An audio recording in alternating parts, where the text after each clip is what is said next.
Welcome back to JRL Golf Academy. In this episode, I'm still pumped up about this episode. I got to interview Martin Chuck. Martin Chuck is absolutely known for tour striker golf, and within the golf industry, he's made some of the greatest training aids, as well as being a master communicator as an instructor. I had a million questions. Martin answered them all, from technical questions about the transition all the way to how he brings products to life so that we can get them. So with no further ado, Martin Chuck on JRL Golf Academy. Good morning, Mr. Chuck. Hey, buddy. How are you? I'm doing great. How are you? I'm doing awesome. Let me turn off my air conditioner thing in my garage here. Oh, man. There's no noise. Great lighting. Oh, yeah. Probably too much lighting. I mean, too many wrinkles at my age now. Those are wisdom, right? That's right. You can. All my bad swings are right in there. Some of my good ones are tucked in there. I promise you. I saw a picture of myself the other day. Somebody posted it, and I saw the wrinkles. I go, where did those come from? That's awesome. Oh my God. So I am. Oh, that's beautiful there. Let me turn off this one. You have the belt on. I want to go grab mine now. I just, you know what? It's so funny. I do a lot of lessons, a lot of recap stuff on Coach Now. Now I've been using Coach Now for, I don't know, 7-8 years. I've got 2,800 students in there. Holy so, yeah, it's pretty crazy. I need to get signed up with you then. 2,801.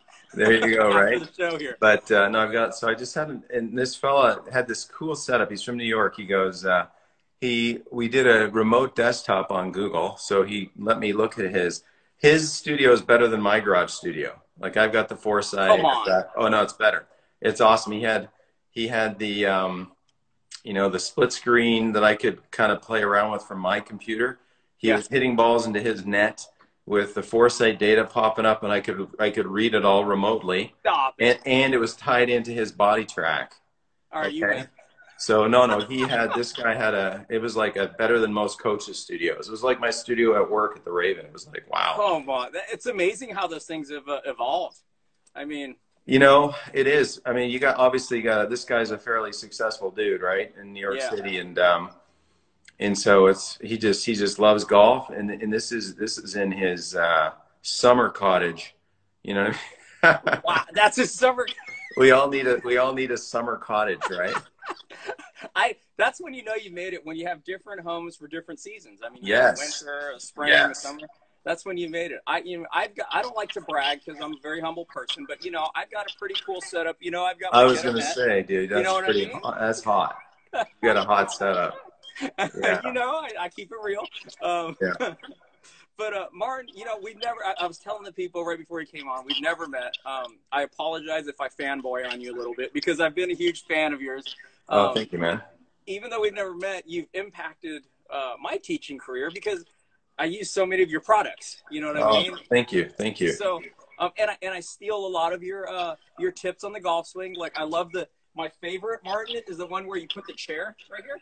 And to people forward enough and get the legs up off the ground. Sure. Dude, I use that all the time. All the time. So thank you. People are probably going to be like, dude, what is that one? They're going to be DMing me, I guarantee you. No, it's good. I'm honored. Like, at the PGA show every year, we've been at the PGA show now presenting with a booth since, I want to say, 2009. Yeah. And we don't set up every year, but pretty much every year. And it's neat when I see a young coach that's, 20 something or 30, and he'll roll in and he'll say, "Hey, Martin, rotate and relocate," or he'll say, "Collect Whitey," or just silly things. Yeah. You know what I mean? That I say all the time. I'm like, oh man, that's an honor. Like, I can imagine, as like the rock star, Gigi, he's got so many things that these young kids are just probably have Gigi-isms all the time, right? But no, it's getting Gucci, right? So no, it's fun. And I'm honored that coaches watch, and if I help somebody out a little bit with the way I express my information, then I'm thrilled to do it. Yeah, it's funny. I had Gigi on the other night, and that was Cool. a riot. Oh yeah, Yeah. we went for almost 2 hours, and it was pretty comical. That's awesome. Yeah. Hey, let's talk about this, Martin, and because I really want to. I've had some of the greatest coaches around on the show here with Live with Leary for some reason. I don't know why, but they've all kind of come on here. But we see everything that you do, and obviously we love it. Thanks, man. What I do want to know is, can you talk about first, like, I'd like to know, like, some background about you. Like, where did you grow up? And let's talk about, like, your junior golf and when you started, and, like, when you first, like, fell in love with this game. Yeah, so it was interesting. Somebody posted, with all the Masters stuff going on, it was 1979 playoff with Ed Snead, Tom Watson, and Fuzzy Zeller. Okay, I'd like golf. There's no question prior to that 79 event. I really liked golf, and I had some clubs, and I played with my dad, and I grew up in Toronto, right? So it was more hockey centric family. I still play ice hockey. I play in a beer league. And no matter what skill level you are in hockey, no matter how great you get in hockey, everybody ends up in beer league. You can be any Ovechkin will end up in beer league somewhere playing with knuckleheads like me, right? And hopefully he won't be lighting up some beer league goalie like he does in the NHL. But I remember 1979 vividly when when Fuzzy Zeller made that putt, and from 8 feet or whatever, and then through the putter it was gone, right? Where'd it go? Yeah. But it was that moment. My mom was like hollering, dinner time, and I'm like, I'm not leaving. Back in the day, you had one television, you couldn't walk around with an iPad, and stuff, right? Down in the basement watching this golf. You couldn't get me away from the set. And so that was one of those moments. I actually ran into Fuzzy years later. He played in the Bob Hope Desert Classic. I was a club pro in Palm Desert, and we hosted the Bob Hope one of the years. And it was neat. I got to meet him, and I said, dude, one of the really meaningful moments for me that really hooked me was when you won the Masters. And he was pretty cool to spend some time with. As a kid growing up, I was pretty lucky. My dad fell in love with golf, and I think the best he ever got was maybe a 14 handicap. But there was like one of these things, sitting in the corner of the garage, and there's these little balls that bounce kind of funny. And I thought, went to the park, the schoolyard, and I whacked one, and it went over the fence, and it broke the neighbor's window. And the neighbor just happened to be standing there, like, while he was kind of working on the lawn or whatever. And I'd never talked to this guy before. I had to walk by his house all the time to go to school. And so I stood there frozen. In a moment, I thought, should I run? What should I do here? And I'm like, oh, sorry, And he said, oh, okay, he goes, you live down the street, right? Yeah, I live down the street. So we walk a block home into my house, and I'm walking with him, and he's being cool. And then we walk up to my front door, which, you walk up the steps. And I never went to my front door from that side. I always went to the side of the house in the mudroom kind of thing by the garage. And, bing bong, rings the doorbell, and I'm like, my heart's bump, bump, bump, bump, bump, bump, right? My dad comes to the door. He's like, hi, look, what's going on? How can I help you? And the guy goes, your son hit a golf ball, and it broke my window. And my dad's like, really? How far did he hit it? So like, in that moment, it was like, wow, yeah, I did. I hit a good one, Dad. And so now he had a little golf buddy. So, that could have went the wrong way, but that situation went pretty fun. So he obviously realized that I, kind of went to the park on my own, hit a golf ball. Next thing you know, he's got me in a little junior golf camp at this club not too far away. And from there was an article in the Toronto Star. There was a little snippet. Canadian great George Knudsen is going to do a junior golf clinic at Don Valley Golf Club. Okay. What year is this, you think? Oh, this is probably that summer, 79. 79, okay. No, earlier than that, actually. Probably earlier. Probably 77, 78. I'm somewhere in there. Yeah. It was before I was like, hook, like, you had some interest at this point. Yeah. So I go to this thing. So here's the best Canadian, it'd be like Mike Weir doing one of these, okay? Well, George Knudsen did it. You know how many kids showed up for this thing? Oh, man. One little, you couldn't splash around social media. It was one little blip in a Toronto Star. Like there's like 4 or 5 kids there. So here's like Captain Canada Golf shows up to do this free thing, and there's like nobody there. It's like crickets, right? And me. Oh my. Yeah. So here's my first meeting with this guy, and he was super cool. I always joke he's like Clint Eastwood, and he's kind of talking to the kids. And he's talking about how you put hands on the club, and how you a starting form and you energize it a bit, and then you go to your finishing form. And he was really particular on how you finished. You know, he wanted you to, you know, rotate to, you know, he was all about balance. You know, Yeah. he always wanted you to kind of be able to go and do that and stand there on your left heel and up in your right toe, knees together, and be in balance. Because his mentor, Ben Hogan, looked, you know, pretty balanced and stuff like that. Maybe not his mentor, but his idol that he spent time with and when he was playing the tour. So that was my first meeting with him. And then I enjoyed that so much that I want to say it was the next summer, my dad signed me up for like a 1-day lesson with him. And it was a thing where he would take on 3 people and you could spend the day. It was like maybe 9 o'clock to 3 o'clock and then lunch, obviously. And one of the dudes didn't show up. So it was me as this young kid, probably 10, maybe 11. And then the other fella that showed up was a touring pro by the name of Gar Hamilton. So Gar Hamilton is a legend in Canada. He was like one of the best playing club pros ever because he played on the tour and he played on the Champions Tour as well. He was a journeyman, but you know, anybody that plays at that level is fantastic. Yeah. So you can imagine, here's this little whippersnapper, me, right? And here's this tour player shows up for this 1-day event with George Knudsen. And so, you know, I mean, I earned like, you know, like the total, when a kid hits that many balls, you know, kid hands get shredded. And I shredded my hands. But I mean, I had a great time. And at the end of the day, you know, my dad didn't stick around to watch. He dropped me off, picked me up. He comes back to get me at the end of the day. And he says to George, he goes, you know, how'd he do? And he goes, he did awesome. You know, he worked hard all day. You know, he did what I asked. And he goes, he can come back anytime for free. Wow. You know, so, yeah, wow is right. And I'll tell you what, like that right there was another one of those moments that, you know, as a coach, when I get a kid that works hard and doesn't like boo-hoo about stuff, Yeah. I'm so impressed by the kid, right? Because it's like, whatever George would have told me to do, I would have done. You know, I may have had questions, but it wouldn't have been like, oh, can I go? Can I take a break? Where's the water? I'm going to go have a gummy bear. No. We gravitate to those kids even more, don't we?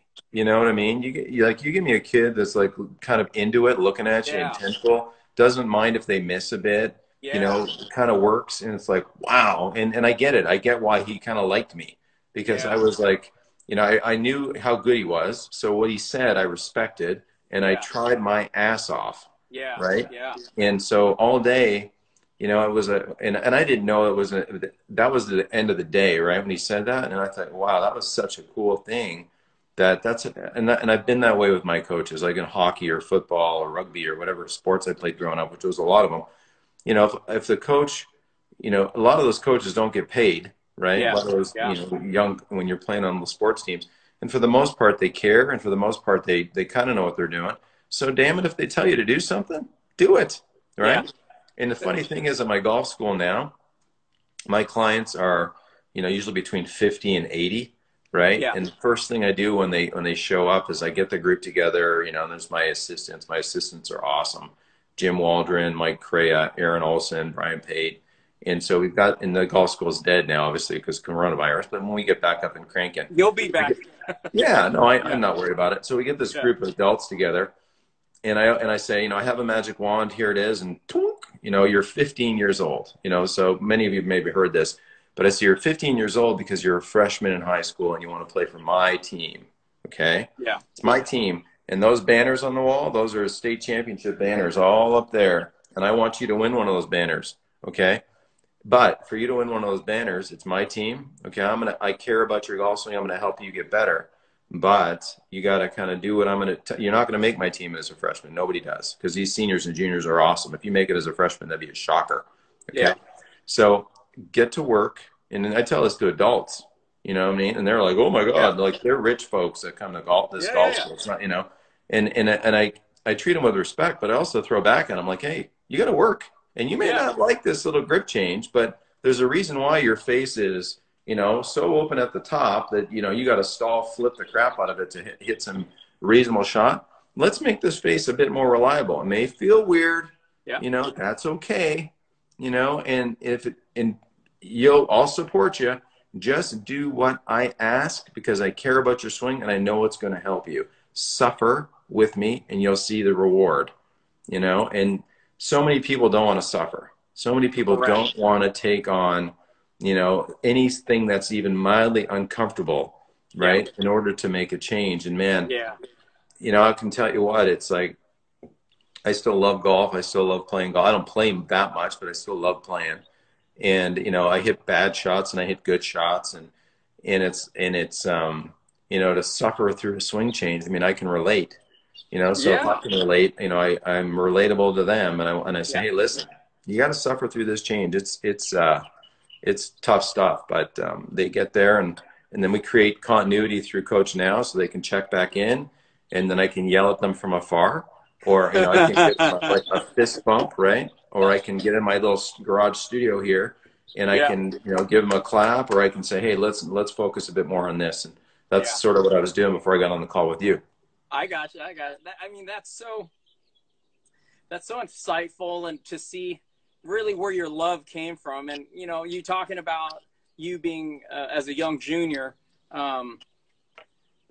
coachable, right? I mean, that's all. If you want to get good at this game, part of it, you got to be coachable. Right. And you became great at it.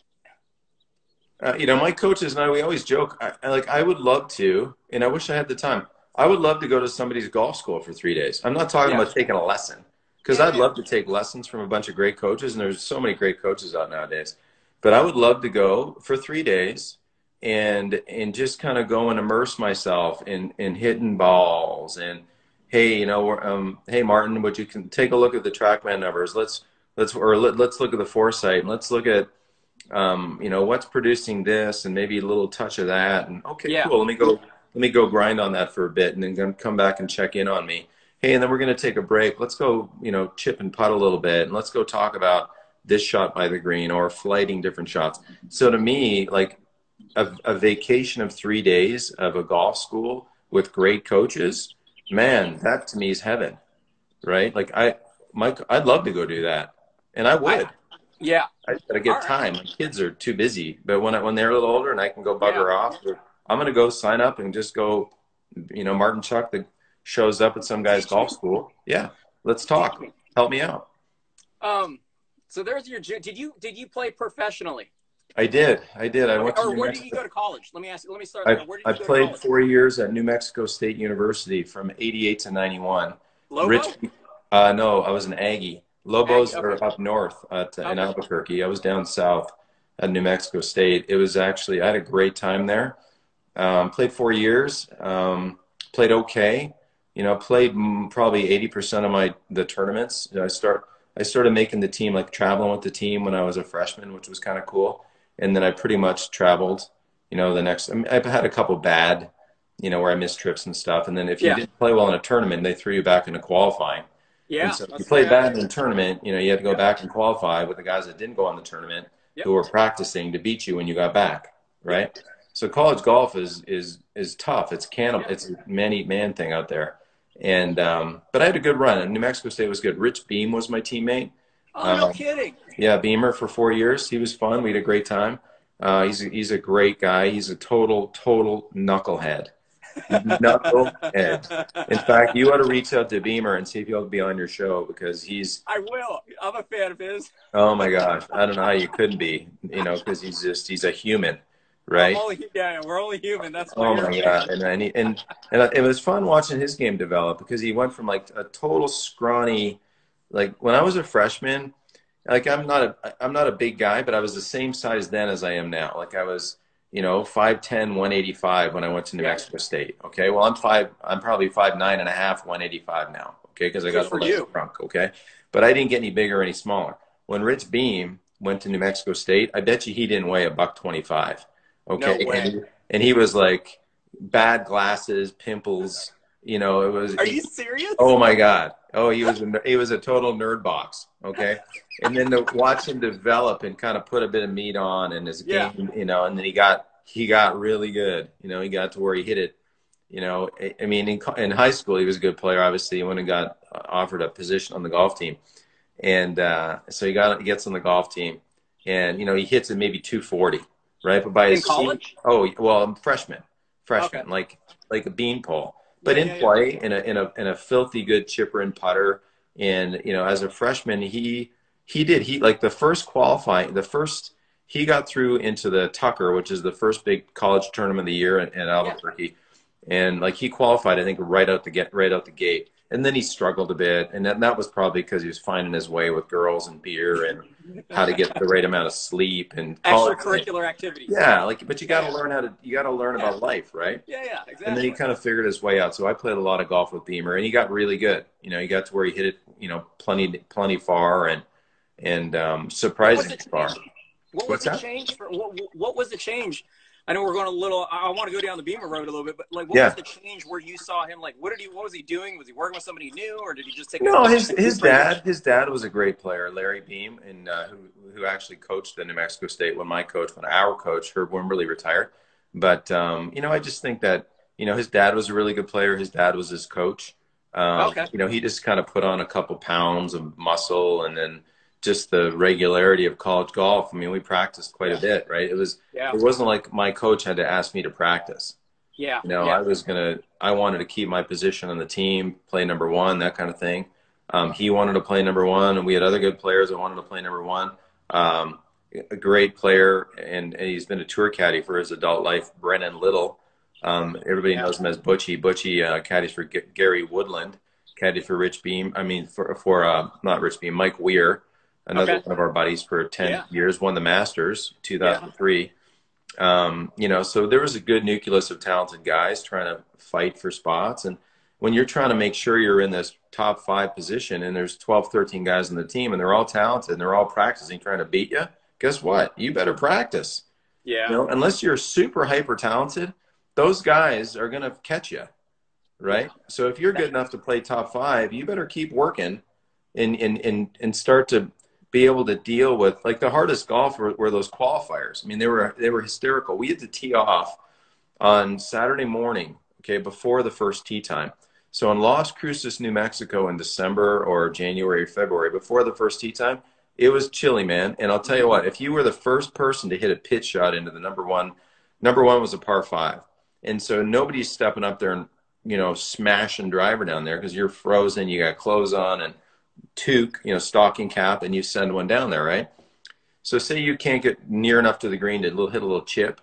So now say you're hitting a pitch shot from 40 yards out. You're going, how frozen is this green? Because that first bounce, before I learned this, I hit a shot into that green that went boing and went over the green like 40 yards into an arroyo of stones and stuff. So that was like, oh my God, you start off the day rattled, making a double bogey after hitting what was a reasonable shot. Right. And so you're just learning how to compete, how to control your emotions, how not to freak out when you have a bad hole. So much emotional warfare in golf, right? Yeah. And like as coaches, we always talk technique. It's not even that. There's techniques, certainly a part of it, but so many people today are so enamored with having perfect technique. Yeah. I mean, you got to be baloney. I mean, you can there's margins, there's windows in there that as long as your swing's sort of in a window, it's probably pretty functional. There's some, as Jim McClain calls, death moves and undesirables. But, Butch Harmon posted, like, I love watching Butch's posts. He posts like about 4 or 5 days ago, 5 or 6 tour player swings. Okay. You got Gary Woodland on there. Kang was on there.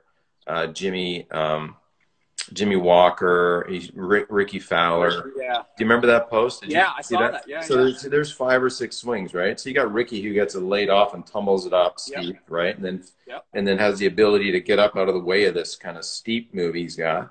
You got Jimmy Walker who kind of humps it, right? Really extends like crazy. Right? I mean, here's the best players in the world with really swing flaws, man. Like pretty significant ones that if they didn't have enough emotional power, they could go get overwhelmed by trying to fix something rather than saying, hey, let me manage. That's, Gary Woodland has a lot of, he can pull the handle so hard that it can steep, and then he can kind of back out of it and toe hook it, right? Yeah. So there's so many moves that you got to, if you manage your miss a bit and you understand it, and then you can emotionally support stuff and build skills around other elements like chipping, pitching, putting.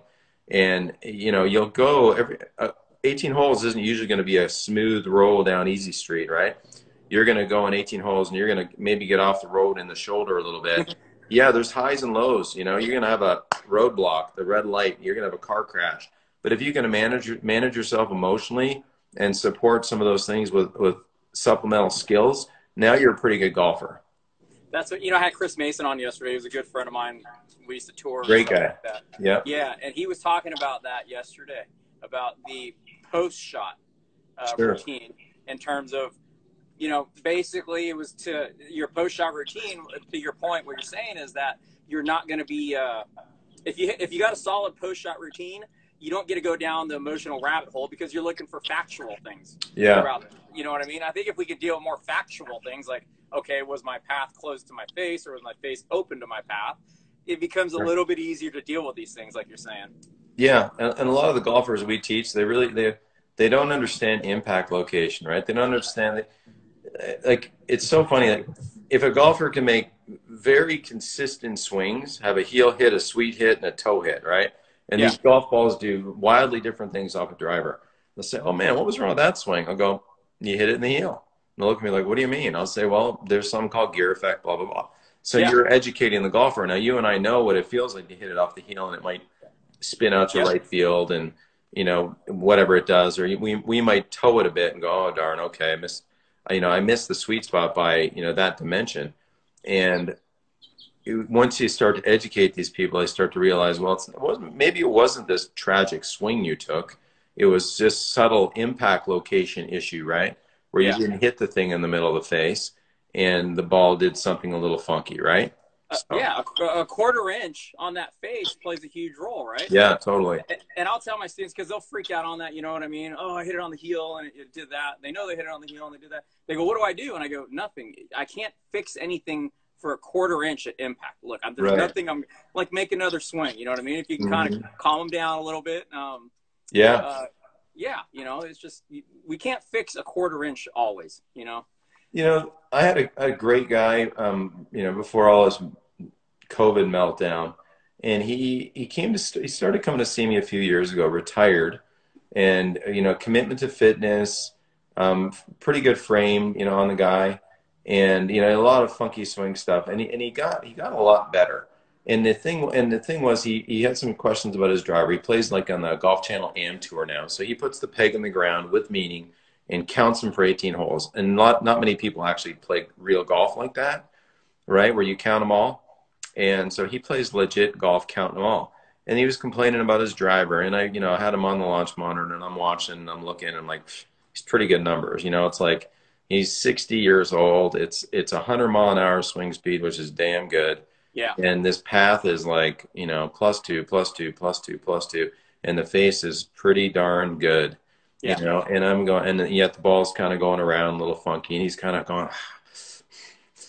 and I'm like, okay. So, and so I say to him, I go, buddy, I go, you know what? You just put up like tour quality face and path numbers for me here.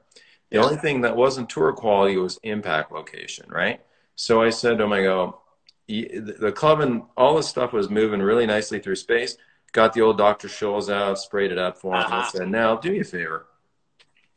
Let's have some intent on where this golf club is going to come off the face, right? So he did a set of 5. It wasn't bad. It was a reasonable margin. Then he did another set of 5, and it was better. And then he sent me one. He's got the ability to practice in Arizona because Arizona golf courses aren't shut down. Yeah. He sends me in his Coach Now training space like this fantastic set of 5 where it doesn't look like it looks like he hit one ball. Yeah. You know what I mean? And then and if you look at tour quality impact, that's tour quality impact. They're not all over the face. And so and it wasn't, and it's not like he's swinging easy to do that. He just had better intent. He had a way to measure it just with a bit of face spray. And now, he goes, yeah, I'm hitting the thing more in the middle of the face, and I'm not getting the dispersion that was making me unhappy because he developed a pretty good club path and, and reasonable, face control, and he's off to the races. So he shoots par and better sometimes. Like, I don't want to go play him anymore. I could beat him by 10 when I met him. Now it's going to be, I'll probably still beat him, but, make him nervous. That's what I'll do. I'll give him a tip. I'll give him a tip on the third hole. Hey, have you taken a look at that first part of your takeaway lately? Yeah, are you breathing on your backswing? I love that. Thanks for watching, everybody, the JRL Golf Academy. Please make sure to link and comment down below. Make sure you subscribe and turn on that little bell for notifications. And we look forward to seeing you on the next JRL Golf Academy.